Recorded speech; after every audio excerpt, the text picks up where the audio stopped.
जनवरी 2020 शनि का गोचर धनु राशि से मकर राशि में होता है और यहाँ से शुरू होता है ग्रहों का एक अजीब सा खेल जो लंबे समय तक चलता है।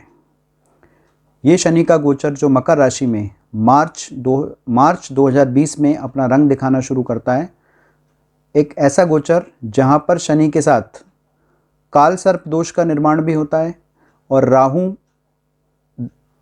और मंगल दोनों आमने सामने 180 डिग्री पर एक दूसरे के आमने सामने होते हैं। राहु मिथुन राशि में संचार करता है और मंगल धनु राशि में संचार करता है। यहाँ से शुरू होता है एक अजब सा खेल जिसका सामना हम 2020 से लेकर आज तक करते आ रहे हैं और जिसको लेकर पूरी दुनिया खौफ में जी रही है। नमस्कार दर्शकों, ज्योतिष के इस YouTube चैनल पर आप सभी का एक बार फिर से हार्दिक स्वागत है। आज मैं आपको एक बहुत महत्वपूर्ण तथ्य आपके सामने रखूंगा जिसको लेकर के आप खुद भी एक अनुमान लगा सकते हैं कि हमारे ब्रह्मांड में जो ग्रह हैं उनके आधार पर इस धरती पर क्या क्या घटनाएं घटित होती हैं, उनके पीछे उन ग्रहों का ही कुछ ना कुछ कारण होता है। और ग्रह भी ऐसे जो बहुत अजीब सा खेल खेलते हैं जिसके बारे में पूरे ब्रह्मांड में पूरी धरती पर कोई कल्पना भी नहीं कर सकता था कि ऐसा समय हमें देखने को मिलेगा। शुरुआत करता हूं मैं 2020 के शनि के गोचर से। जैसे ही शनि मकर राशि में प्रवेश करता है वहां से ग्रहों का एक अजीब सा खेल देखने को मिलता है। मार्च 2020 इसकी कुंडली पर एक बार नज़र मारते हैं। मार्च 2020 के गोचर पर एक निगाह डालते हैं। आपके सामने एक कुंडली आ रही है जो मैं आपको सामने दिखाने जा रहा हूँ। इस कुंडली को देखिए आप। इसमें देखिए कि शनि जो है वो मकर राशि में गोचर कर रहा है, राहु मिथुन राशि में है, मंगल धनु राशि में है और मंगल के साथ केतु भी धनु राशि में गोचर कर रहा है।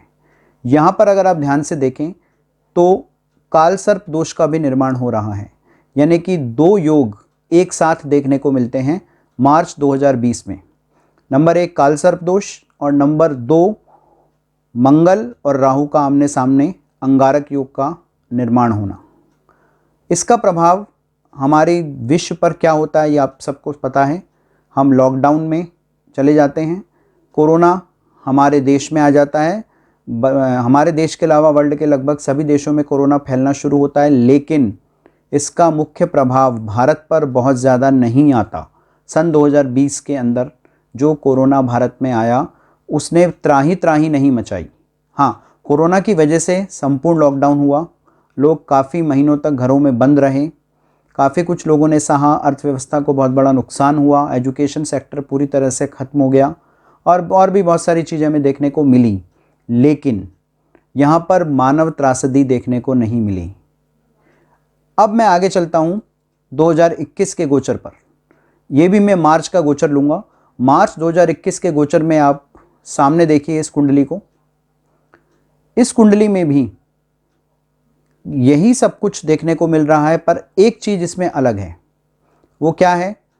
काल सर्प दोष यहाँ भी है, लेकिन यहाँ पर राहु और मंगल वृषभ राशि में एक साथ संचरण कर रहे हैं, यानी कि जो 2020 में योग आमने सामने बन रहा था राहु और मंगल का, 2021 में दोनों एक साथ एक ही राशि में गोचर करते हैं और वो है वृषभ राशि, और उसमें गोचर करते हैं। उसके बाद आप आगे का खेल जानते हैं हमारे देश में क्या क्या हमें देखने को मिला। कोरोना ने त्राही मचा दी और मानव त्रासदी, एक बहुत बड़ी मानव त्रासदी के दौर से 2021 का साल गुजरा है। उसमें भी हम देखें तो मार्च, अप्रैल और कुछ दिन मई के बाद धीरे धीरे जैसे ही काल सर्प दोष थोड़ा भंग होना शुरू होता है और ग्रह राशि परिवर्तित करते हैं, उसके बाद धीरे धीरे हमारे कोरोना से हमें धीरे धीरे मुक्ति मिलने लगती है और हम वापस एक बार फिर से अपने सामान्य जीवन की ओर चलने लगते हैं। ये मैंने आपको 2 साल 2020 और 2021 का आकलन किया। अब मैं बात करूंगा 2022 की। जनवरी के अंदर 1 जनवरी 2022 नव वर्ष, इसके अंदर भी आप देखिए लगभग यही सब स्थिति आपको देखने को मिलेगी, पर इसमें एक स्थिति फिर अलग हो गई है। वो स्थिति 2020 वाली आ गई है। यहाँ पर अगर आप देखेंगे तो काल सर्प दोष फिर बन रहा है, राहु और मंगल फिर से आमने सामने हैं। राहु वृषभ राशि में फिर से संचरण कर रहा है और मंगल यहाँ पर वृश्चिक राशि में संचरण कर रहा है। तो यहाँ पर फिर से अगर आप देखें तो राहु मंगल का दृष्टि संबंध 180 डिग्री पर दोनों एक दूसरे के आमने सामने अंगारक योग बना रहे हैं। और फिर से आप देख रहे हैं कि ओमिक्रॉन नाम का एक म्यूटेंट भारत में आ चुका है, जिसने बहुत तेज़ी से संक्रमण फैला दिया है और लगातार लोग खौफ के घेरे में आ चुके हैं। एक बार फिर से लॉकडाउन लग चुका है, संपूर्ण लॉकडाउन नहीं लगा है लेकिन मिनी लॉकडाउन का ऐलान हो चुका है और बहुत सारी चीज़ें अब धीरे धीरे फिर वापस उस तरफ जा रही हैं। लोग बहुत डर रहे हैं, सहमे हुए हैं। लेकिन ये योग 2021 वाले योग से कुछ अलग है। इसमें क्या अलग है? जो 2020 में बना था लगभग वही योग 2022 में बना है। यानी कि 2020 में क्योंकि मानव त्रासदी नहीं हुई थी, तो 2022 में भी लगभग यही योग बन रहा है कि इसमें भी मानव त्रासदी नहीं होगी। इसमें सिर्फ कोरोना का खौफ कायम रहेगा, एक म्यूटेंट आएगा और भी बहुत सारे म्यूटेंट आएंगे, लेकिन कोई मानव त्रासदी को लेकर बड़ी बड़ी खबरें आपको सुनने को नहीं मिलेंगी। ये संक्रमण रेट बढ़ाएगा, मरीजों की संख्या दिन प्रतिदिन बढ़ती जाएगी और इसके साथ साथ हमें बहुत सारी चीज़ें और देखने को मिलेंगी। लेकिन अगर मैं इन तीनों साल के ग्रहों की कुंडली, इन तीनों साल की कुंडली के ऊपर अगर मैं आपको आकलन पेश करूं, तो इसका निष्कर्ष क्या निकलता है? इसका निष्कर्ष ये निकलता है कि ब्रह्मांड में ग्रहों की स्थिति लगातार बदल रही है और बहुत तेज़ी से बदल रही है। ये बदलाव 2019 दिसंबर से शुरू हुआ है। 2020 में शनि का गोचर मकर राशि में आया। उसके बाद मार्च में मैंने आपको बताया कि कैसे कालसर्प दोष का निर्माण हुआ, राहु मंगल आमने सामने आकर अंगारक दोष का निर्माण करते हैं। फिर यही कहानी 2021 में दोहराई जाती है ग्रहों के द्वारा। 2021 में ये स्थिति और भयावह हो गई, जहाँ पर राहु मंगल वृषभ राशि में एक साथ संचरण कर रहे थे। संपूर्ण अंगारक दोष बना और मानव त्रासदी हमें देखने को मिली।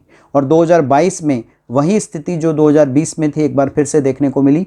कालसर्प दोष पहले ही दिन जनवरी के पहली तारीख को कालसर्प दोष का निर्माण हुआ और उसके साथ साथ राहु और मंगल आमने सामने अंगारक दोष का निर्माण कर रहे हैं। यानी मानव त्रासदी इस साल में देखने को नहीं मिलेगी। हाँ, कोरोना का खौफ रहेगा, जो मैं आपको पिछली वीडियो में बता चुका हूँ कि ये कोरोना का खौफ धीरे धीरे हमारा मकर संक्रांति के बाद से कम होना शुरू हो जाएगा और अप्रैल तक, यानी अप्रैल ख़त्म होने तक ये कोरोना से हम काफ़ी हद तक बाहर आ चुके होंगे। यानी अगर मैं कहूँ 99% तक जो खौफ है वो कम हो जाएगा। तो यहाँ मैंने आपको एक ज्योतिषीय आकलन प्रस्तुत किया है आपके सामने। ये बताने की कोशिश की है कि किस तरह ब्रह्मांड में ग्रह अपना खेल खेलते हैं और उस खेल का सीधा प्रभाव हमारी धरती पर और धरती पर रहने वाले मानवों पर पड़ता है। आशा करता हूँ आपको ये आकलन पसंद आया होगा। यहाँ पर मैंने किसी तरह की कोई ऐसी बात नहीं की है जिससे किसी को कोई डर या कोई भय उत्पन्न हो। यहाँ मैंने आपको ग्रहों के आधार पर एक वास्तविकता को बताने का प्रयास किया है, क्योंकि कई लोग ये कहते हैं कि आप ग्रहों के आधार पर ये बात कैसे कह सकते हैं कि ये कोरोना ग्रहों के कारण ही हमारे देश में त्राही त्राही मचा रहा था या मचाएगा। तो मैंने आपको ग्रहों के आधार पर ये स्थिति आपके सामने रखी है। तीनों साल की कुंडलियों का आकलन मैंने किया। बहुत गंभीरता से आकलन करने के बाद आपके सामने एक लॉजिक पेश किया कि तीनों साल में दो योग बहुत कॉमन हैं, बहुत सिमिलर हैं, लेकिन उनमें कुछ डिसिमिलैरिटीज़ यानी असमानताएं भी देखने को मिली हैं, जिसकी वजह से तीनों साल आप देखें तो कुछ चेंजेस आपको देखने को मिले। जो 2020 में हुआ वो 2021 में नहीं हुआ और जो 2021 में हुआ वो 2022 में अब नहीं हो रहा है, उससे कुछ और हो रहा है। अप्रैल तक यही स्थिति चलेगी। कालसर्प दोष कभी भंग होगा, कभी बनेगा, कभी भंग होगा। 15-15 दिन के लिए कालसर्प दोष बनता रहेगा, भंग होता रहेगा और आपको नई नई घटनाएं देखने को मिलती रहेंगी। लेकिन मैं आपको बता दूं, हम इस त्रासदी से अप्रैल के एंड तक बाहर आने लगेंगे और धीरे धीरे हमारे लिए ये नववर्ष 2022 एक वरदान सिद्ध होगा। कोरोना के खात्मे में इसका योगदान बहुत अहम होगा। इस वर्ष को भारत के इतिहास में स्वर्णिम अक्षरों से लिखा जाएगा, क्योंकि इस वर्ष में बहुत सारे ग्रह, बहुत बड़े बड़े ग्रह राशि परिवर्तन करेंगे और बहुत तेज़ी से राशि परिवर्तन करेंगे। इसके साथ एक बात मैं और बता देता हूँ आपको, यही योग जो अब भंग होने जा रहा है 16 जनवरी को, जब मंगल वृश्चिक से निकलकर धनु राशि में जाएंगे तो अंगारक योग समाप्त हो जाएगा। लेकिन फिर से जुलाई के अंदर ये योग बनेगा। जुलाई में फिर से मेष राशि में ये योग बनेगा, जहां पर मंगल और राहु एक बार फिर से मिलेंगे। तो क्या फिर से कोरोना जुलाई में आएगा? क्या फिर से त्राही त्राही मचेगी? क्योंकि ये वही स्थिति होगी जो 2021 में बनी थी, लेकिन संपूर्ण स्थिति वो नहीं होगी जो 2021 में हमने देखी है, बल्कि इससे कुछ हटके आपको सुनने को मिलेगा। कोरोना को लेकर के आपको चिंता करने की अब आवश्यकता नहीं होगी। जो गोचर जुलाई में राहु मंगल का एक साथ युति बनेगी, उसके परिणाम कुछ और होंगे। अब वो परिणाम क्या होंगे, इसकी चर्चा मैं आगे आने वाले वीडियो में करूँगा।